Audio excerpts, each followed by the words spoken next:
உன்னை பிடிச்சது நீ எங்கே போனாலும் விடாதடா அப்படிங்கிற மாதிரி நாங்கள் ஒரு வேலை விஷயமா பெருந்துற வரைக்கும் போனோம்னா என்னோடய நாத்தனாவும் என்னோடய அண்ணனும் அங்கே வந்து நிற்கிறாங்க.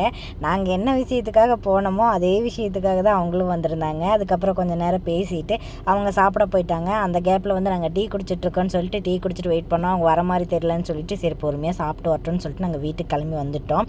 அதுக்கப்புறம் பார்த்திங்கன்னா ஹஸ்பண்டோட அத்தையும் அவங்க வீட்டுக்கு போயிட்டோம். போண்டா பஜ்ஜியெல்லாம் வாங்கிட்டு போய் சாப்பிட்டுட்டோம்.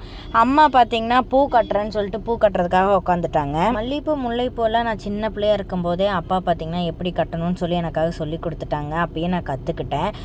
அம்மா பார்த்திங்கன்னா இந்த சாமி பூ எப்படி கட்டணுங்கம்மா அப்படின்னு சொல்லி கேட்டப்போ அம்மா சொல்லி கொடுத்துட்டு இருந்தாங்க. அவங்கள பார்த்து நான் கட்டிகிட்டு இருந்தேன்.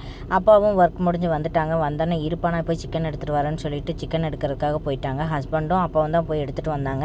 நாங்கள் 2 பேரும் பூ கட்டிகிட்டு இருந்ததை பார்த்துட்டு சரி நீங்கள் பூ கட்டுங்க நானே சமைச்சறேன்னு சொல்லிட்டு ஒர்க்கு போயிட்டு வந்து அவரே சமைக்க ஸ்டார்ட் பண்ணிட்டாரு.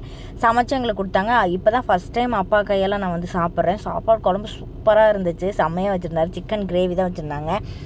காரம் பார்த்திங்கன்னா குழந்தைங்க சாப்பிட்ற அளவுக்கு காரம் போட்டிருந்தாங்க. சூப்பராக இருந்துச்சு. நைட்டு 10 10:30 ஆயிடுச்சு. சாப்பிட்டு அங்கேருந்து கிளம்பிட்டோம். விடவே மாட்டேன்ட்டாங்க. அது இதையும் சொல்லிட்டு கிளம்பி வந்துட்டோம்.